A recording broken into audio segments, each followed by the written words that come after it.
ہیں جن کے پاس علم تو تھا پر عمل نہیں تھا.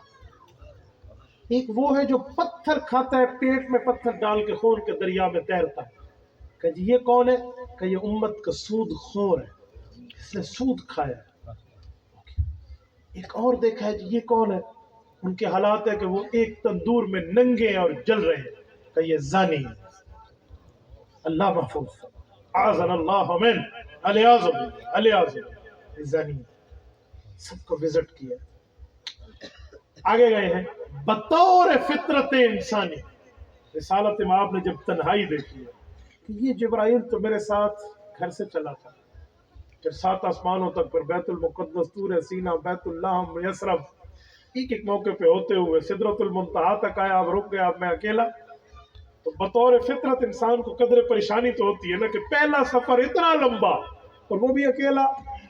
تو کہتے ہیں رسالت مآب علیہ السلام کو آواز آئی ایک فرشتے کی، کہا اللہ کے رسول مہلن، رک جائیے، آپ کا رب آپ پر صلاۃ پڑھ رہا ہے. رسول اللہ فرماتے ہیں میرے سامنے 2 سوال کھڑے ہو گئے. نمبر 1 کہ صلاۃ، اللہ تو نماز سے مستغنی ہے، اللہ کو تو نماز کی ضرورت نہیں ہے، ہمیں نماز کی ضرورت ہے. کیا مطلب ہے؟ اس کا جواب یہ دیا گیا کہ صلاۃ سے مراد ہے آپ کا اللہ آپ پر رحمتیں برسا رہا. اوکے. دوسرا سوال یہ کھڑا ہو گیا کہ جو فرشتے کی آواز تھی وہ آواز ہو بہو وہی تھی جو زمین پر ابو بکر صدیق کی تھی. حضور پاک علیہ السلام نے سوچنے لگا کہ ابو بکر کو تو زمین پہ چھوڑ کے آئے.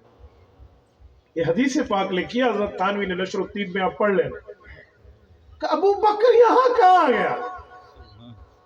رسالت اقدس صلی اللہ علیہ وسلم کو بتایا گیا کہ آپ کی پریشانی آپ کا رب نہیں دیکھ سکتا. اگر آپ زمین پہ پریشان ہیں نا تو اللہ نے آپ کی تسلی کے لیے ابو بکر رکھا. ٹھیک ہے. اور آسمان پہ آپ نے آنا تھا. اللہ عالم الغیب ہے، دلوں کے بھیدوں سے واقف ہے، ازل و ابد کا علم ہے. اللہ کو پتہ ہے جدھر تنہا ہونا ہے تو پریشان ہونا ہے.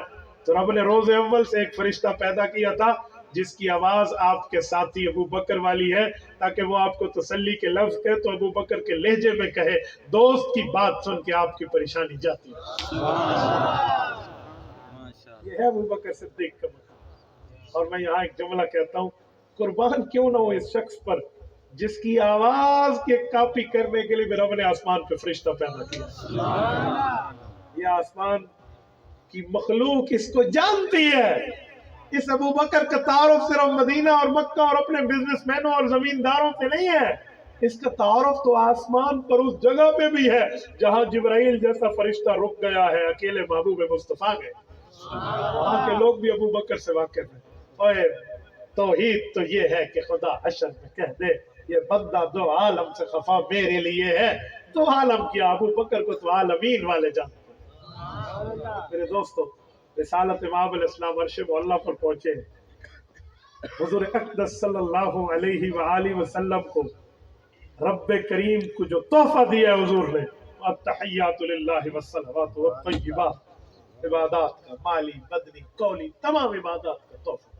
اور رب کریم نے جوابی تحفے میں السلام علیک ایھا النبی، محبوب مصطفیٰ آپ پر بھی سلام. قربان جائیں رسالت مآب کی رحمت للعالمین کی بے حد و بے انتہا شفقت پر اس موقع پہ جملہ فرمایا کہ میرے رب اکیلا میں نہیں، السلام علینا وعلی عباد اللہ الصالحین، جنہیں زمین پر چھوڑ کے آیا ہوں یا جو آخر تک میری امت ہے، ان سب پر بھی سلامتی جاری ہے. نمازوں کا تحفہ ملا. آمن الرسول بما انزل الیہ من ربی والمؤمنون کی آیات میں یہ عرضی نہیں ہے، یہ سماوی ہے. رسالت مآب علیہ السلام تشریف لائے واپس. حضرت ابراہیم سے ملاقات پہلے ہے واپسی پر، کیونکہ وہ 7ویں آسمان پہ ہے. چھٹے پر حضرت موسیٰ نے روک لیا. کیا لے کر جا رہے ہیں؟ کہ جی 50 نمازوں کا تحفہ. کہا آپ کی امت نہیں پڑے گی، کمی کرا. توسا کے دوستوں میں سوال کرتا ہوں، یہ سوال حضرت ابراہیم علیہ السلام نے کیوں نہیں کیا؟ پہلے ملاقات تو ان سے حضور پاک کی واپسی پر. حضرت ابراہیم نے کیوں نہیں کہا کہ آپ کی امت 50 نہیں پڑے گی؟ حضرت موسیٰ نے کیوں کہا؟ دو جواب ہیں. ایک جواب یہ کہ ابراہیم علیہ السلام کی حیثیت والد کی ہے حضور پاک کے ساتھ، اور حضرت ابراہیم کی حیثیت بھائی کی ہے. والد کا معاملہ اور ہوتا ہے، بھائی ایک دوسرے سے اپنا تجربہ شیئر کرتے رہتے ہیں.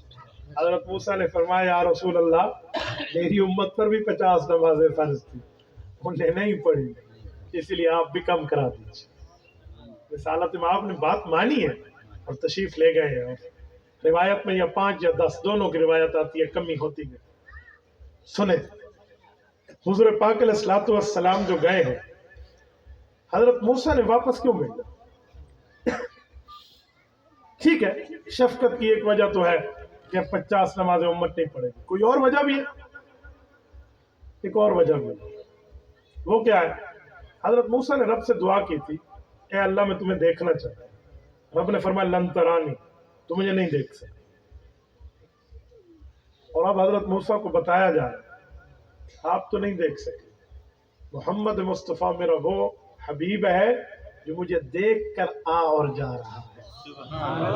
حضرت موسیٰ علیہ السلام نے سوچا اللہ کو تو نہ دیکھ سکا، جو اللہ کو دیکھ کر آیا اسے ایک بار پھر بھیجو، ایک بار پھر بھیجو، ایک بار پھر بھیجو، تاکہ یہ اللہ کو دیکھے اور میں اس کو ڈائریکٹ دیکھوں. انہیں خاص ضیاء ایسے کہتے ہیں. 9 بار حضرت موسیٰ کے کہنے پر اوپر گئے اللہ کے رسول. 9 5 45 نمازیں کم ہو گئی. ایک بار پہلے گئے، 9 بار یہ، 10 بار اللہ رب العزت کی زیارت کی. اب جب آئے ہیں کہ کتنی بچی کا؟ 5. کہ یہ بھی آپ کی امت نہیں پڑے گی، یہ بھی معاف کر دیجیے.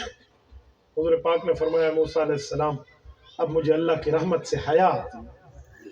رب نے فرمایا محبوب مصطفیٰ ہمارے ہاں قانون نہیں بدلتا، یہ ہم نے تیری خاطر کمی کی ہے. ہمارے ہاں حکم 50 کا ہے، تیری امت پڑھے گی 5 نمازیں، ثواب 50 کا. من جاء بالحسنۃ فلہ 10 ایک نیکی کا بدلہ 10 کو نہیں ہے. وہی لے کر آئے. واپس آئے ہیں تو بیت المقدس میں سنیں یہ حوالہ دل کی تختی پر نوٹ کر. پھر بیت المقدس میں انبیاء کو دوبارہ جمع کیا. اللہ علی قاری مرکات میں لکھتے ہیں نزلوا معه متقدمین و متاخرین وصلی بہم صلاۃ ودع فاخر. اب دوسری نماز با جماعت پڑھائی گئی. کہ وہ کون سی؟ کہ پہلی نماز صلاۃ استقبالیہ تھی، واپسی والی صلاۃ الوداعیہ تھی، سی آف کرنے کے لیے، اللہ حافظ کرنے کے لیے یہ نماز پڑھائی گئی. یہ 2 بار کی نماز کا حوالہ مرقات سرہ مشکات باب فی المعراج میں موجود ہے. رسالت میں آپ علیہ السلام پھر واپس ہوئے. آپ علیہ السلام مکہ مکرمہ پہنچے. میں یہاں پر ایک 2 باتیں کروں. ہم کہتے ہیں اللہ کی ذات عالیہ ہر جگہ، ہمارا عقیدہ اور نظریہ اس پر ہمارے پاس دلائل ہے. تو لوگ ہم سے پوچھتے ہیں اگر تم اس عقیدے میں سچے ہو تو پھر حضور اللہ سے ملاقات کے لیے عرش پر کیوں گئے؟ اگر اللہ ہر جگہ ہے تو کہیں مل لیتے. میں کہتا ہوں اس سوال کا جواب ہم دیتے ہیں، آپ ایک سوال کا جواب مجھے دیں. آپ کے مطابق اگر اللہ صرف عرش پہ ہے تو نمازی ملاقات کے لیے اللہ کے گھر کیوں جاتا ہے؟ حاجی ملاقات کے لیے بیت اللہ کیوں جاتا ہے؟ موسیٰ علیہ السلام ملاقات کے لیے کوہ طور پہ کیوں گئے تھے جب اللہ ہر جگہ ہے؟ تو تم سے جواب نہیں بنا. یہ اہل حق علماء حق جواب دیں کہ وہ کیا؟